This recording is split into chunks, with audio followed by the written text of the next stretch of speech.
Bonsoir à tous, je suis très heureux de vous retrouver pour ce 7-8 Sport, l'émission consacrée à l'actualité sportive dans le département. C'est parti pour le sommaire. Football, on prendra la direction de Versailles. Les Versaillais continuent l'aventure en Coupe de France. Ils ont réussi à s'imposer 2-0 à domicile contre les Tahitiens de l'AS Dragon. Plus d'informations dans ce magazine. Cyclisme, un grand gala était organisé ce samedi soir au Vélodrome national de Saint-Quentin en Yvelines. Il mettait aux prises des pistards et des routiers professionnels dans une ambiance conviviale. Les détails dans quelques instants. Gymnastique, une compétition interdépartementale de GR était organisée ce samedi et dimanche au Palais des Sports d'Elancourt avec plus de 300 athlètes inscrits dont 19 sportifs d'Elancourt-Maurepas. Reportage à suivre. L'actualité sportive de la semaine, c'est maintenant sur TV 78.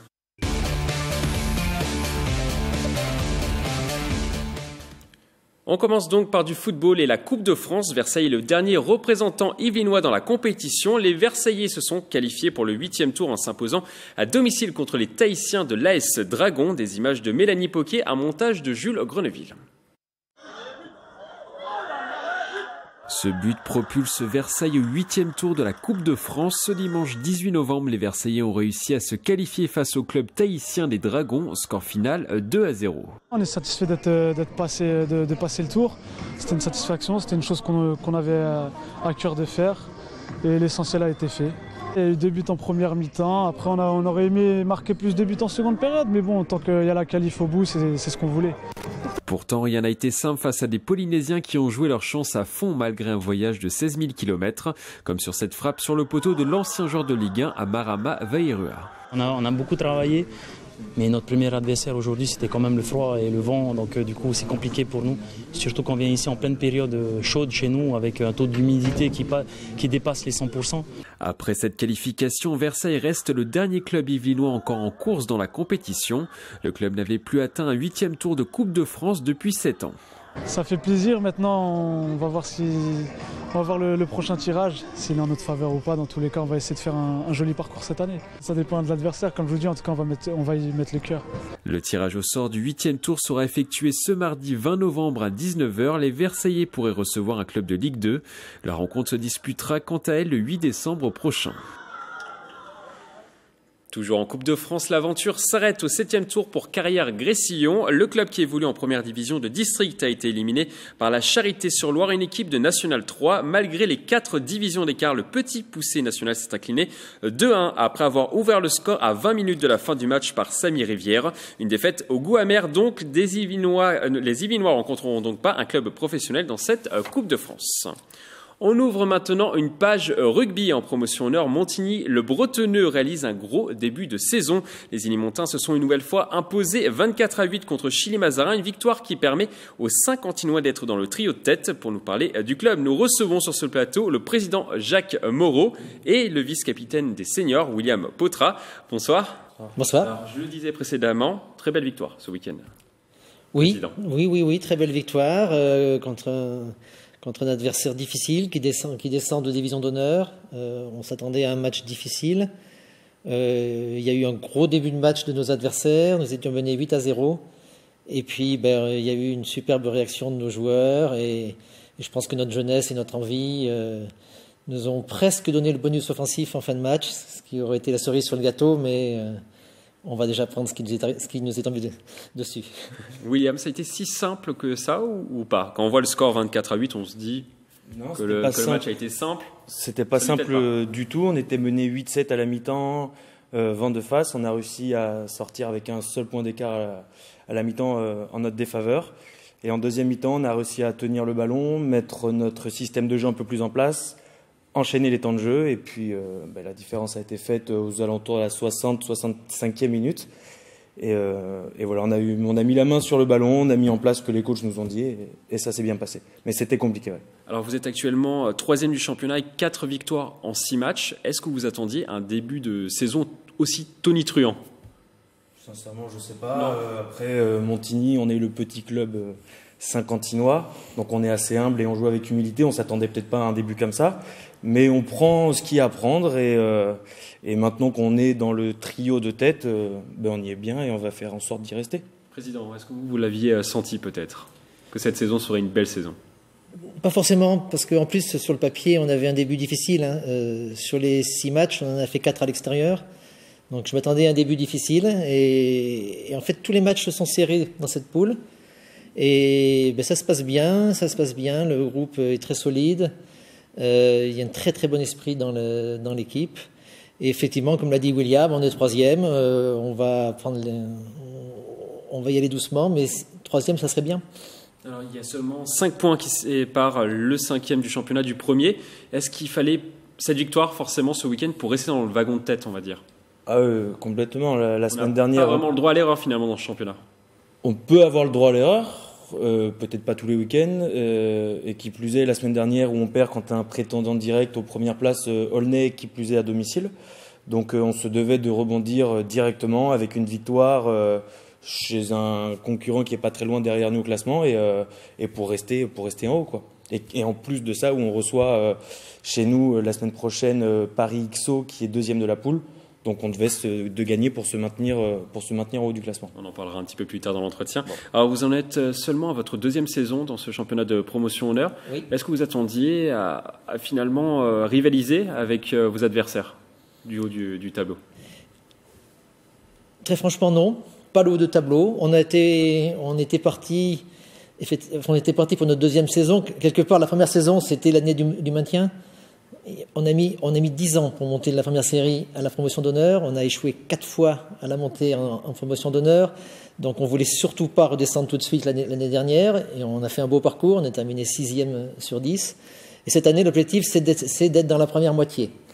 Pour l'instant, on y est. Et c'est vrai que on verra ce que la suite du championnat nous réserve. Mais si les garçons continuent à gagner des matchs, on va voir ce qui va arriver. William, qu'est-ce qui fait la force du club? C'est sa stabilité peut-être? C'est un club quand même assez stable, avec des coachs qui sont là depuis de nombreuses saisons. Oui, tout à fait. Et comme je vous ai dit tout à l'heure, on est le petit club saint-quentinois. On nous critique de temps en temps parce qu'on reste l'entité Montigny, mais on y est bien. On est un club familial. Tous les joueurs du groupe senior, on se connaît pour la plupart depuis 10-15 ans. Nous, on est entre amis, on est entre copains. Quand les joueurs nous rejoignent, ils se sentent bien tout de suite dans cet esprit familial. Et forcément, je pense que cet esprit-là, cette alchimie, ça se ressent sur le terrain, sur la qualité du jeu qu'on peut proposer et ce qu'on essaye de montrer tout simplement. C'est votre idée aussi, votre ligne directrice pour faire grandir le club, d'avoir une stabilité? Oui, on est un club stable. On a effectivement des entraîneurs qui sont là maintenant depuis de nombreuses années. Du coup, les systèmes de jeu sont bien connus des joueurs. La plupart de nos joueurs ont été formés dans notre école de rugby. La plupart ont commencé à 6 ans, 7 ans, 8 ans chez nous. À dose homéopathique, il y a des nouveaux joueurs qui arrivent, qui s'intègrent très facilement. Je pense que c'est une des qualités de notre groupe, c'est qu'il est très accueillant. On s'y sent bien en fait dans ce club. Et oui, notre idée, c'est de progresser petit à petit, s'installer en promotion d'honneur, et puis on verra, oui. Vous avez fixé quel objectif cette année? Cette année, l'objectif, comme je l'ai dit tout à l'heure, c'est la première moitié de la poule, c'est-à-dire dans les 5 premiers. Pas plus haut? Pas plus haut. Nous, on ne fait pas des déclarations. Nous, évidemment que si on peut être 3e à la fin, on sera content et puis on ira jouer en championnat de France. Mais le fait de faire des grandes déclarations, ça n'entraîne pas forcément des grands résultats. Donc, Une montée, c'est jouable ou pas cette année, William? Comme l'a dit le président, et comme je ne cesse de marteler, soyons humbles, humilité, et on essaiera de faire parler de nous en fin de saison. Alors vous allez jouer ce dimanche contre Paris à domicile. Un pronostic avant de se quitter? Tant qu'on a un point de plus à la fin du match, c'est ce qui compte. Pareil pour vous, président? Ah oui, victoire? Moi je crois vraiment qu'on peut gagner. Vous allez gagner, quoi qu'il arrive. Merci à tous les deux d'être passés sur ce plateau. On vous souhaite bonne chance pour la suite de la saison. Et on vous souhaite... Ah, vous avez un petit mot à rajouter? Oui, je voulais juste ajouter un petit mot là, puisque le rugby... On parle beaucoup du rugby masculin qui marche pas si bien que ça actuellement, mais le rugby féminin marche très très bien. Il y a eu un remarquable exploit des féminines de l'équipe de France samedi là, contre la Nouvelle-Zélande. Et je voulais surtout dire qu'on a une section féminine très active dans notre club. On est le seul club des Yvelines à avoir une équipe en division fédérale. Et on accueille à bras ouverts toute sportive, débutante dans le rugby ou non, confirmée en rugby. Et ce qui a été dit pour les garçons est également très vrai pour les filles. On est très accueillants. Et vous recrutez? Et on recrute. Le message est passé. Merci à tous les deux d'être passés sur ce plateau. On referme cette page rugby par 2 résultats. Tout d'abord, dans le championnat de division honneur, 6e journée, Versailles ne s'arrête plus. Les joueurs de la Cité Royale, toujours invaincus dans ce championnat, se sont imposés assez facilement 24-3 face à Lagny Rugby. Une victoire qui permet aux Versaillais de prendre le large et de compter maintenant 6 points d'avance sur le second Montesson. La montée, l'objectif annoncé du club, semble se dessiner.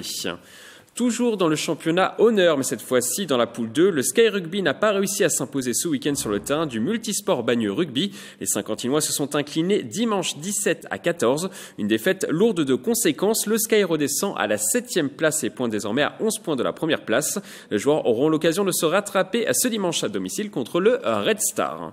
Un mot de voile et de la route du Rhum à présent. Le Versaillais Éric Bellion continue sa route pour rejoindre la Guadeloupe. L'Yvelinois est actuellement au large de l'Espagne après avoir laissé passer la tempête. Au classement, il pointe à la 10e place avec sa goélette en bois hors catégorie, même si pour lui, l'essentiel est d'arriver à bon port. Il a enregistré un message depuis son bateau et il semble aimer son voyage. Salut, je m'appelle Éric Bellion, je suis sur la route du Rhum avec cette belle goélette. Et on est au Portant, au large du Portugal. La vie est belle parce que ça fait une semaine qu'on est au frais dans une mer immense.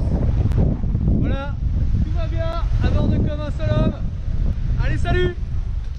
Du cyclisme à présent, direction le Vélodrome national de Saint-Quentin en Yvelines. Un grand gala baptisé Star en piste était organisé ce samedi soir dans la structure. Le concept des professionnels de la piste ont affronté des routards sur différentes épreuves dans une ambiance bon enfant devant plus de 3000 personnes. On écoute les réactions au micro de Mélanie Poquet. C'est une bonne chose parce que déjà il n'y a pas beaucoup d'événements populaires et festifs en France voilà, avec des coureurs de renom. C'est une belle soirée, une belle épreuve, on prend beaucoup de plaisir, voilà, on profite, on est plusieurs coureurs à se retrouver, c'est un peu inédit donc c'est assez marrant. Ça reste la même discipline, hein, c'est du vélo, il y a 2 roues, c'est l'occasion d'échanger, de partager voilà, nos ressentis. C'est vrai que moi j'ai un peu d'appréhension quand je roule en peloton sur piste, ce qui n'est pas le cas sur route, parce que je suis quelqu'un de très débrouillard et qui frotte beaucoup. Et voilà, c'est très sympa. Une nouvelle édition pourrait être organisée dans les prochains mois. On reste au Vélodrome national de Saint-Quentin en Yvelines. Jeudi dernier, le cycliste Philippe Poncé, malade des poumons, a réussi l'exploit de boucler les 200 mètres lancés sur la piste en moins de 15 secondes. Pour réaliser cette performance semblable à un sprint à plus de 8000 mètres d'altitude, ce Savoyard s'est entraîné 2 heures par jour depuis juillet dernier. Avec ce record, Philippe Poncé espère sensibiliser le grand public sur sa maladie des poumons, la BPCO, une maladie qui touche environ 4 millions de Français. On ouvre maintenant une page découverte dans ce 7-8 Sport. Notre journaliste Marilène Yapichino nous a rejoint sur ce plateau. Bonsoir. Bonsoir. Alors, Marilène nous présentera chaque mois des sports méconnus. Ce soir, Marilène, vous allez nous faire découvrir une discipline, le Krav Maga. Alors, j'ai bien dit discipline et non sport, car le Krav Maga, c'est pas facile à dire, n'est pas un sport. Effectivement, Michael, le Krav Maga est une méthode d'attaque défensive qui nous vient directement des forces militaires israéliennes. Il n'y a pas de règles, pas de respect de l'adversaire, il s'agit d'apprendre à répondre à une attaque. Éric Salem sait de quoi il parle. Cet ancien des unités spéciales d'intervention de la gendarmerie a décidé d'enseigner ces techniques de défense aux civils en créant son école Énergie Défense. Face à une agression au couteau, comme on a pu rencontrer dans la capitale et ailleurs, on va essayer de se sortir de là par une défense, une attaque qui va être proportionnelle à la propre attaque qu'on est en train de subir. Donc effectivement, si on a une attaque au couteau, on va pas répondre par une attaque au couteau évidemment, mais on va se donner les moyens d'être très très efficace. Et c'est ouvert à tout le monde. Alors sur le principe, oui, mais sur le principe, parce que l'instructeur se réserve le droit de vous demander votre casier judiciaire s'il vous soupçonne de venir pour de mauvaises raisons. Si au départ beaucoup d'hommes s'inscrivaient pour se défouler, aujourd'hui l'école comprend pratiquement 50% de femmes. Nathalie Salem s'occupe des cours réservés aux femmes. Objectif, prendre confiance en soi. C'est pas que de la self-défense, c'est-à-dire qu'on contre-attaque, d'accord ? Pour justement se sortir d'une situation. Et il faut oser contre-attaquer. Donc il faut avoir une certaine confiance en soi pour justement contre-attaquer. On apprend à frapper alors que c'est pas inné. Et vous avez justement essayé, Marilène, et je crois que vous êtes plutôt bien débrouillée. Ouais, Jeff m'a montré 3 gestes de base pour me dégager d'un agresseur et vous allez voir qu'en plus, il ne m'a pas ménagé.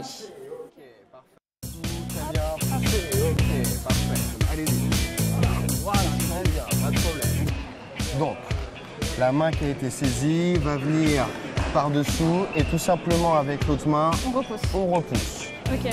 Allez-y. Ok, très bien. Alors on passe par-dessous, très bien, poussez, ok. Si on vous étrangle, j'enlève ça. Vous allez vouloir respirer. Ouais. Donc, exact, et simultanément, venez frapper. Bam. Ok, très bien. Une fois qu'on est là, repoussez-moi. Ok. Bam. Très bien, poussez, poussez. Bam. Ok, allez-y. Bam. Voilà, très bien, pas de problème. Viens vers moi, dépêche-toi. Bam, ok. Allez. Non, viens, respire. Bam. Ok. Alors là, tu vas venir shooter ici, dans mon bras pour repartir de l'autre côté. Dépêche-toi, donne-moi ton fake. Et tu repars. Viens frapper, frappe pas dans la main, fais ma main. Et tu repars. Et si vous voulez vous y mettre, vous aussi, Énergie Défense propose des cours mixtes au Sporting de Guyancourt. Vous pouvez également prendre des cours particuliers. Plus de renseignements sur leur site internet. Voilà, qui s'affiche justement en bas de l'écran. On y réfléchira 2 fois avant de vous faire des blagues en rédaction, en tout cas, Marilène. Merci beaucoup. On vous retrouvera le mois prochain sur ce 7-8 Sport. On prend maintenant la direction d'Élancourt, une compétition régionale de GR, gymnastique rythmique, qui était organisée ce week-end au Palais des Sports avec plus de 300 athlètes. Un montage de Romain Ruspini, des images de Mélanie Poquet. Des cerceaux, des ballons et des figures spectaculaires. Bienvenue sur cette compétition interdépartementale de GR. Le rendez-vous était organisé cette année par le club d'Élancourt-Maurepas sur 2 jours, les 17 et 18 novembre, au Palais des Sports d'Élancourt. Il y a 4 départements, pas forcément tous les clubs, donc c'est vraiment mélangé. Il y a 4 lieux en Ile-de-France qui font des interdépartementales et il y a à peu près 325 gymnastes. Il y a tous les âges de 10 ans jusqu'à plus de 18 ans, je ne sais pas quel âge à la dernière, et c'est par catégorie. Alors il y a catégorie d'âge et catégorie de niveau. Parmi les 320 gymnastes présents, certains se sont entraînés pendant plusieurs mois pour être prêts le jour J. Avec beaucoup d'entraînement, parce que forcément il faut s'entraîner, ça prend du temps. J'ai bien détaillé tout mon enchaînement, partie par partie. Du coup voilà, c'est beaucoup d'entraînement. Nous on a 3 cours par semaine et ça fait 6 heures par semaine de cours. Du coup c'est quand même beaucoup. Pour réaliser des performances de haut niveau, les 19 compétiteurs du club d'Élancourt-Maurepas ont voulu profiter de l'avantage d'évoluer à domicile. On a l'habitude de s'entraîner sur les praticables, avoir la salle, etc. Donc c'est un peu plus simple. Le club d'Élancourt-Maurepas est finalement ressorti de la compétition avec 7 podiums, dont 4 premières places. La structure pourrait de nouveau accueillir la compétition l'année prochaine. On passe maintenant à notre page agenda.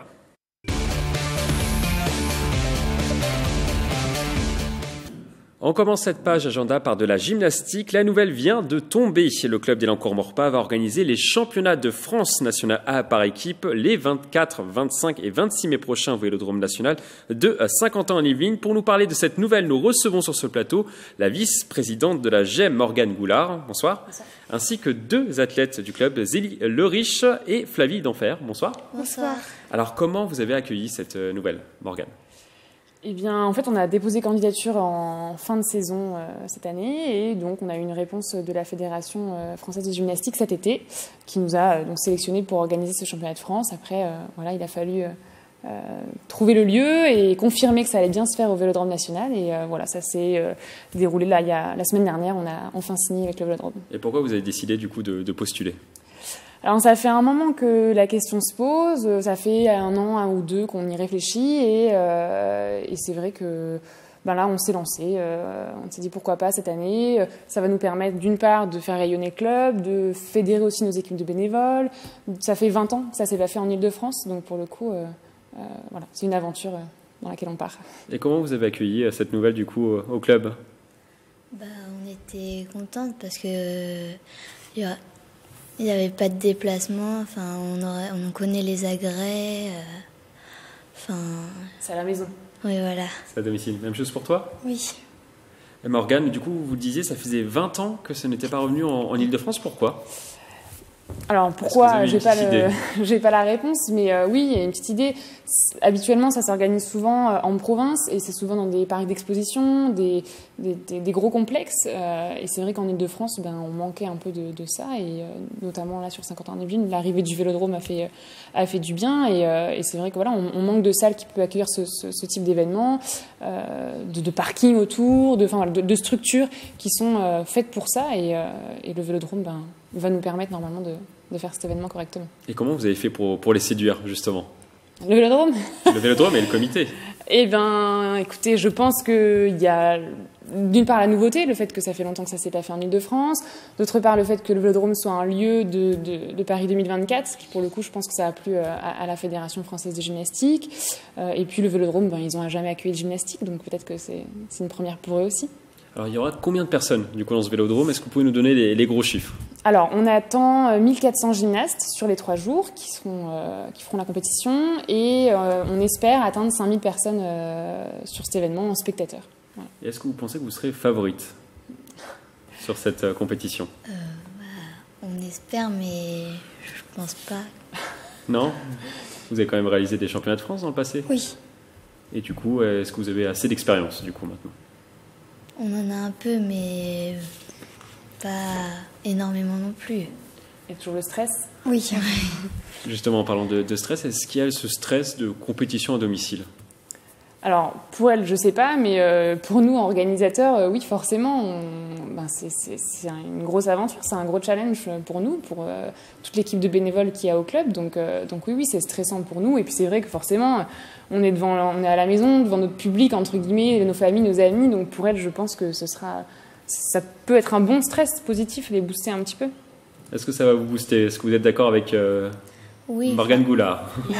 Il y aura toujours du stress, mais ce sera le même que dans les autres compétitions. Mais de toute manière, on a toujours du stress quand on fait des compétitions. Et comment il faut l'appréhender, justement, cette compétition, à votre avis, Morgane?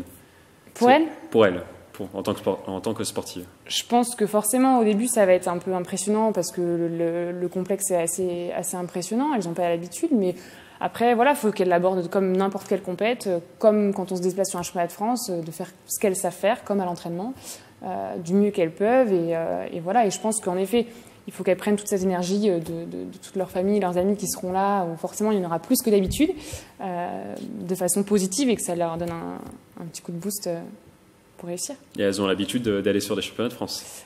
Oui, vous pouvez en parler. Vous avez fait des championnats de France l'année dernière. Oui. Et comment du coup on travaille autour de ce type d'événement quand on est encadrant, on va dire? Est-ce qu'on multiplie peut-être les séances de travail peut-être avant une échéance comme celle-là? Oui, forcément. Là où actuellement, de combien? Actuellement, on est en période de recrutement de bénévoles. On a lancé un appel à candidature sur nos réseaux sociaux, par mail, etc. Comment on fait pour vous contacter? Alors, nous, on a une adresse mail qui est clubgem78@gmail.com. Voilà. On a aussi une page Facebook, un site, etc. Et on ambitionne de recruter 150 bénévoles sur cet événement. Donc là, on reçoit les candidatures et on a une première grosse réunion le 29 novembre au Vélodrome où on va accueillir tous ces bénévoles et commencer un peu la répartition en commission par thématique. Et après, forcément, les réunions vont s'enchaîner par commission jusqu'au jour J. Et sur les entraînements pour elle, ça ne changera pas grand-chose normalement. Le but, c'est d'ailleurs que ça ne change rien, à part le fait qu'elles soient plus en confiance parce que c'est à domicile, mais normalement, leurs entraîneurs les préparent comme pour tout championnat de France, quoi. Est-ce que vous appréhendez un petit peu cette charge de travail supplémentaire et cette pression? On a l'habitude. Ouais. Vous entraînez combien de fois par semaine et combien d'heures? 5 heures à peu près. 5 fois par semaine à peu près. De 18 à 20 heures. 18 à 20 heures, 5 fois par semaine. Et là, vous pensez que vous allez encore en faire plus, peut-être? Oui. À l'approche. Alors, vous visez un certain nombre de médailles ou pas du tout est-ce que vous avez déjà une idée en tête? Non, on vise pas Enfin, on vend pas la pelouse avant de l'avoir tuée et on fait pas le match avant de l'avoir fait. Et voilà, elles vont donner le meilleur de ce qu'elles peuvent. On aura plusieurs équipes normalement qui participeront à ces championnats de France. Maintenant, voilà, s'il y a une médaille, on sera les premiers à vie et les premiers à fêter ça. Mais voilà. Et l'objectif à terme, c'est forcément d'attirer de nouveaux licenciés aussi au club? Oui, aujourd'hui on a 450 adhérents au club, licenciés. Bien sûr que l'ambition c'est de se développer. Maintenant, il faut aussi que les structures puissent le permettre en termes de gymnase d'entraînement, en termes d'horaire, etc., etc. Voilà. Merci à toutes les trois d'être passées sur ce plateau. Morgane Goulard, on vous souhaite bon courage pour l'organisation. Et vous, Zélie et Flavie, plein de médailles en mai prochain. Merci. Merci beaucoup. On continue cet agenda par Delà à Capoeira. Le club de Belo Horizonte d'Elancourt organise des rencontres internationales au Palais des Sports ce samedi 24 novembre de 9h à 18h. Cette journée permettra à ses adhérents de passer leur grade devant une trentaine de professionnels venus de France et d'Europe. Si vous voulez assister à ce rendez-vous, l'entrée est libre. Et on termine par du football en première division de district. Le club de Plaisir reçoit Guyancourt pour un derby sulfureux dans le stade Bernard Giroux. Les deux équipes sont au coude à coude dans ce championnat et ne sont séparées que par 3 petits points après 8 journées. L'ambiance s'annonce électrique sur le bord du terrain. C'est la fin de cette émission. Merci de l'avoir suivi. Rendez-vous lundi prochain pour un nouveau magazine. D'ici là, passez une excellente semaine sportive. Très belle soirée sur TV 78.